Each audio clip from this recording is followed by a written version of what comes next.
राधे कृष्ण आप सभी को। श्री माता वैभव लक्ष्मी व्रत कथा।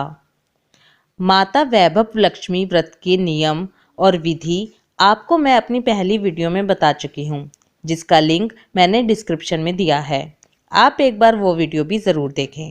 कथा शुरू करने से पहले लक्ष्मी स्तवन का पाठ किया जाता है, जो इस तरह है। या रक्तांबुजवासिनी विलसिनी चंडाशु तेजस्विनी, या रक्ता रुधिरांबरा हरि सखिया श्री मनोल्हादिनी, या रत्नाकरम मंथन प्रगटिताम विष्णोस्वया गेहिनी, सा मां पातु मनोरमा भगवती लक्ष्मीश्च पद्मावती।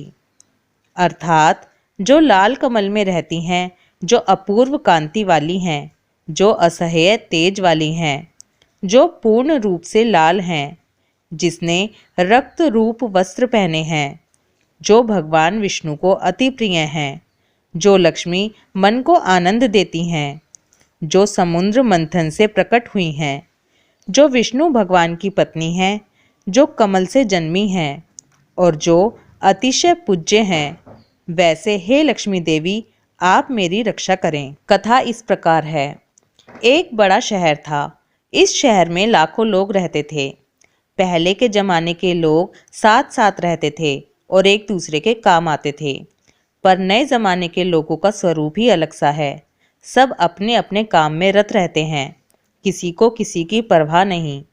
घर के सदस्यों को भी एक दूसरे की परवाह नहीं होती। भजन कीर्तन, भक्ति भाव, दया, माया, परोपकार जैसे संस्कार कम हो गए हैं। शहर में बुराइयां बढ़ गई थी। शराब, जुआ, रेस, व्यभिचार, चोरी, डकैती आदि बहुत से अपराध शहर में होते थे। कहावत है कि हजारों निराशा में एक अमर आशा छिपी हुई है। इसी तरह इतनी सारी बुराइयों के बावजूद शहर में कुछ अच्छे लोग भी रहते थे। ऐसे अच्छे लोगों में शीला और उनके पति की गृहस्थी मानी जाती थी। शीला धार्मिक प्रकृति की और संतोषी थी। उनका पति भी विवेकी और सुशील था। शीला और उनका पति ईमानदारी से जीते थे। वे किसी की बुराई नहीं करते थे और प्रभु भजन में अच्छी तरह समय व्यतीत करते थे। उनकी गृहस्थी आदर्श गृहस्थी थी और शहर के लोग उनकी गृहस्थी की सराहना करते थे। शीला की गृहस्थी इसी तरह खुशी खुशी चल रही थी, पर कहा जाता है कि कर्म की गति अकल है। विधाता के लिखे लेख कोई नहीं समझ सकता। इंसान का नसीब पल भर में राजा को रंक बना देता है और रंक को राजा। शीला के पति के अगले जन्म के कर्म भोगने बाकी रह गए होंगे कि वो बुरे लोगों से दोस्ती कर बैठा। वो जल्द से जल्द करोड़पति होने के ख्वाब देखने लगा, इसलिए वो गलत रास्ते पर चल निकला और करोड़पति की बजाय रोडपति बन गया। यानी कि रास्ते पर भटकते भिखारी जैसी उसकी स्थिति हो गई। शहर में शराब, जुआ, रेस, चरस, गांजा आदि बदियां फैली हुई थी। उसमें शीला का पति भी फंस गया। दोस्तों के साथ उसे भी शराब की आदत हो गई।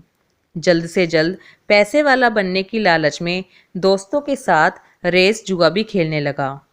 इस तरह बचाई हुई धनराशि, पत्नी के गहने, सब कुछ रेस जुए में गंवा दिया था।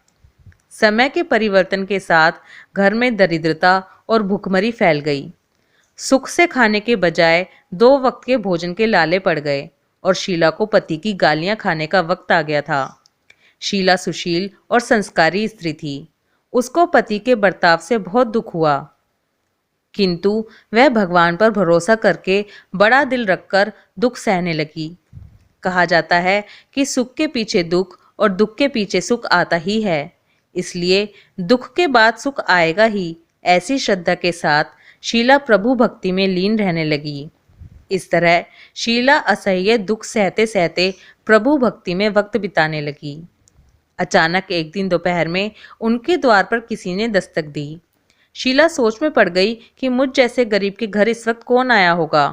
फिर भी द्वार पर आए हुए अतिथि का आदर करना चाहिए, ऐसे आर्य धर्म के संस्कार वाली शीला ने खड़े होकर द्वार खोला। देखा तो एक माजी वहां खड़ी हुई थी। वो बड़ी उम्र की लगती थी। किंतु उनके चेहरे पर अलौकिक तेज निखर रहा था। उनकी आंखों में से मानो अमृत बह रहा था। उनका भव्य चेहरा करुणा और प्यार से छलकता था। उनको देखते ही देखते शीला के मन में अपार शांति छा गई। वैसे शीला इस माजी को पहचानती नहीं थी, फिर भी उनको देखकर शीला के रोम रोम में आनंद छा गया। शीला माजी को आदर के साथ घर में ले आई। घर में बिठाने के लिए कुछ भी नहीं था, इसलिए शीला ने सकुचाकर एक फटी हुई चादर पर उनको बिठाया। माजी ने कहा, क्यों शीला, मुझे पहचाना नहीं? शीला ने सकुचाकर कहा, माँ, आपको देखते ही बहुत खुशी हो रही है, बहुत शांति हो रही है। ऐसा लगता है कि मैं आपको बहुत दिनों से जानती हूँ और आपको ही ढूंढ रही थी, पर मैं आपको पहचान नहीं पाई। माजी ने हंसकर कहा, क्यों, भूल गई? हर शुक्रवार को लक्ष्मी जी के मंदिर में भजन कीर्तन होते हैं, तब मैं भी वहाँ आती हूँ। वहाँ हर शुक्रवार को हम मिलते हैं। पति गलत रास्ते पर चढ़ गया था, तब से शीला बहुत दुखी हो गई थी और दुख की मारी वो लक्ष्मी जी के मंदिर में भी नहीं जाती थी। बाहर के लोगों के साथ नज़र मिलाते भी उसे शर्म लगती थी। उसने याददाश्त पर जोर दिया, पर माजी उसे तब भी याद नहीं आई। तब माजी ने कहा, तू लक्ष्मी जी के मंदिर में कितने मधुर भजन गाती थी, अभी अभी तू दिखाई नहीं देती थी, इसलिए मुझे हुआ कि तू क्यों नहीं आती, कहीं बीमार तो नहीं हो गई है? ऐसा सोचकर मैं तुझे मिलने चली आई हूँ। माजी के अति प्रेम भरे शब्दों से शीला का हृदय पिघल गया। उसकी आंखों में आंसू आ गए। माजी के सामने वो बिलख बिलख कर रोने लगी। ये देखकर माजी शीला के नजदीक आई और उसकी सिसकती पीठ पर प्यार भरा हाथ फेरकर सांत्वना देने लगी। माजी ने कहा, बेटी, सुख और दुख तो धूप छांव जैसे होते हैं। धैर्य रखो बेटी, और तुझे परेशानी क्या है?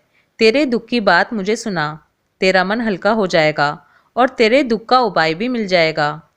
माजी की बात सुनकर शीला के मन को शांति मिली। उसने माजी से कहा, माँ, मेरी गृहस्थी में भरपूर सुख और खुशियाँ थी। मेरे पति भी सुशील थे। अचानक हमारा भाग्य हमसे रूठ गया।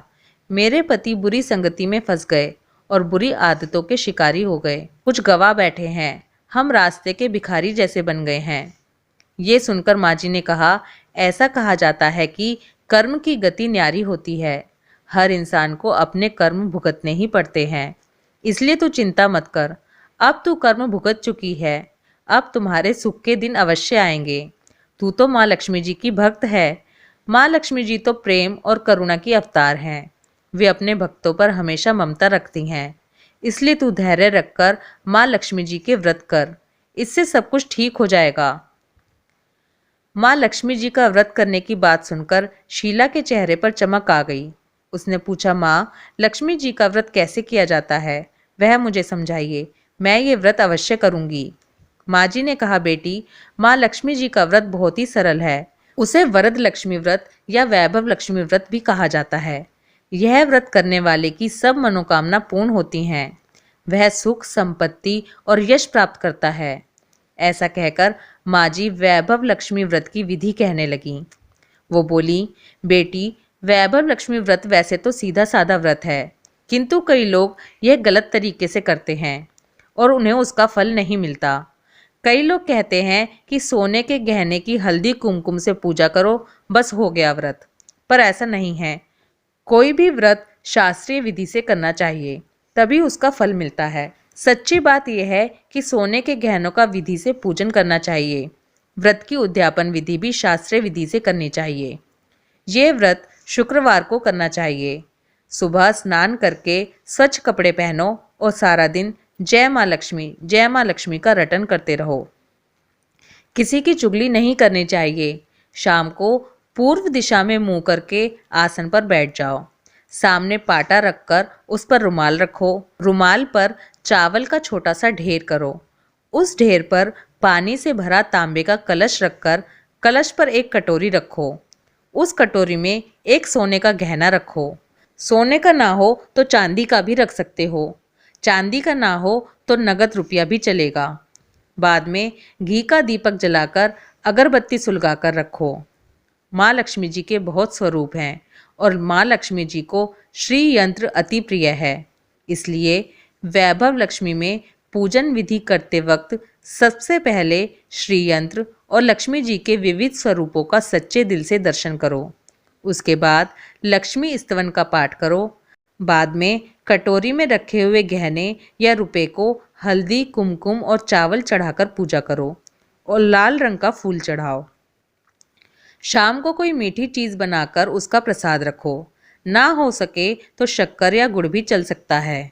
फिर आरती करके 11 बार सच्चे हृदय से जय माँ लक्ष्मी बोलो। बाद में 11 या 21 शुक्रवार यह व्रत करने का दृढ़ संकल्प माँ के सामने करो और आपकी जो मनोकामना हो वो पूरी करने को माँ लक्ष्मी जी से विनती करो। फिर माँ का प्रसाद बांट दो और थोड़ा प्रसाद अपने लिए रख लो।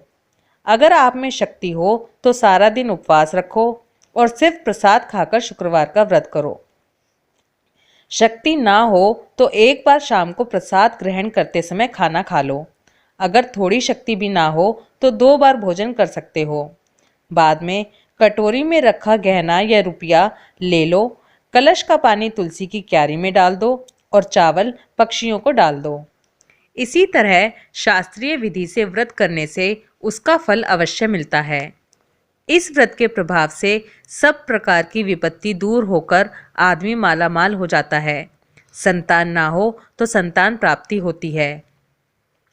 सौभाग्यवती स्त्री का सौभाग्य अखंड रहता है। कुंवारी लड़की को मनभावन पति मिलता है। शीला यह सुनकर आनंदित हो गई। फिर पूछा, माँ, आपने वैभव लक्ष्मी व्रत की जो शास्त्रीय विधि बताई है वैसे मैं अवश्य करूंगी, किंतु उसकी उद्यापन विधि किस तरह करनी चाहिए ये भी कृपा करके सुनाइए।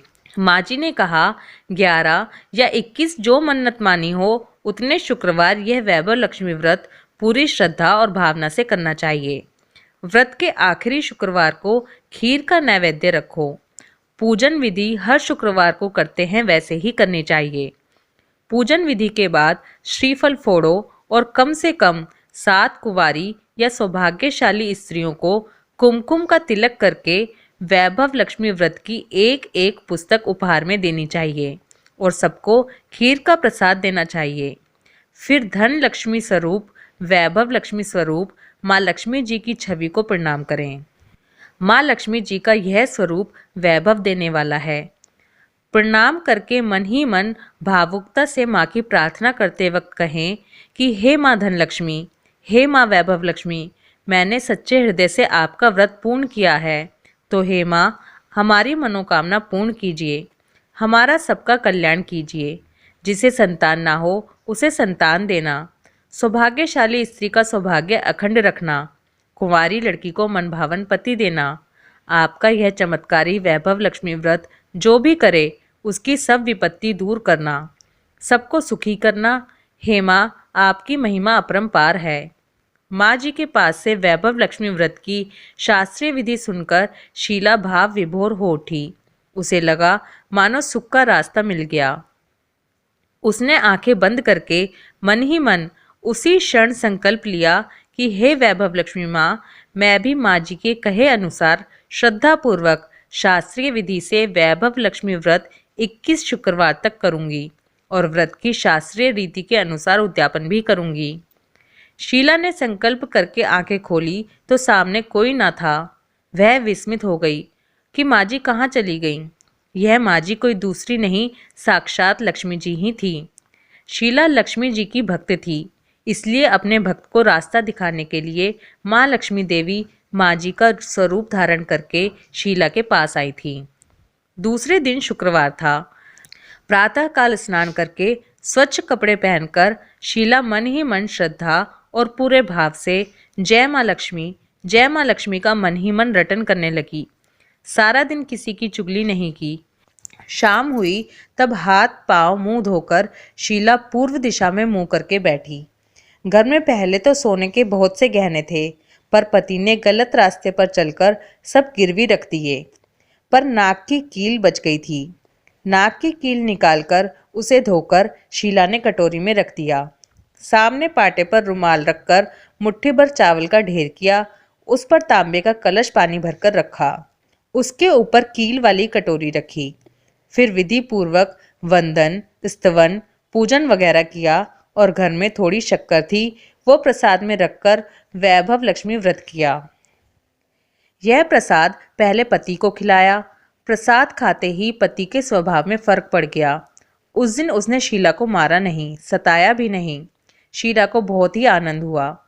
उसके मन में वैभव लक्ष्मी व्रत के लिए श्रद्धा और बढ़ गई। शीला ने पूर्ण श्रद्धा भक्ति से 21 शुक्रवार तक व्रत किया। 21वें शुक्रवार को विधि पूर्वक उद्यापन विधि करके 7 स्त्रियों को वैभव लक्ष्मी व्रत की 7 पुस्तकें उपहार में दी। फिर माताजी के धन लक्ष्मी स्वरूप की छवि को वंदन करके भाव से मन ही मन प्रार्थना करने लगी। हे माँ धन लक्ष्मी, मैंने आपका वैभव लक्ष्मी व्रत करने की मन्नत मानी थी, वो आज पूर्ण किया है। हे माँ, मेरी हर विपत्ति दूर करो, हमारा सबका कल्याण करो। जिसे संतान ना हो उसे संतान देना, सौभाग्यवती स्त्री का सौभाग्य अखंड रखना, कुंवारी लड़की को मनभावन पति देना। जो कोई आपका यह चमत्कारी वैभव लक्ष्मी व्रत करे उसकी सब विपत्ति दूर करना, सबको सुखी करना। हे माँ, आपकी महिमा अपार है।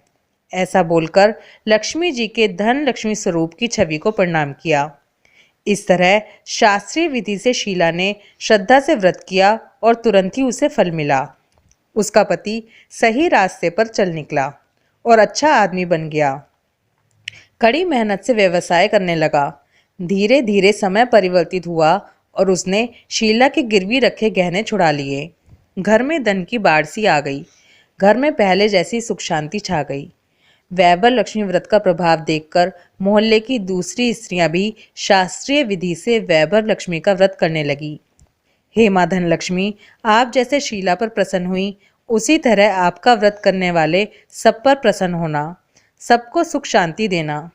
जय माँ धन लक्ष्मी, जय माँ वैभव लक्ष्मी। बोलो विष्णु भगवान की जय। राधे कृष्णा।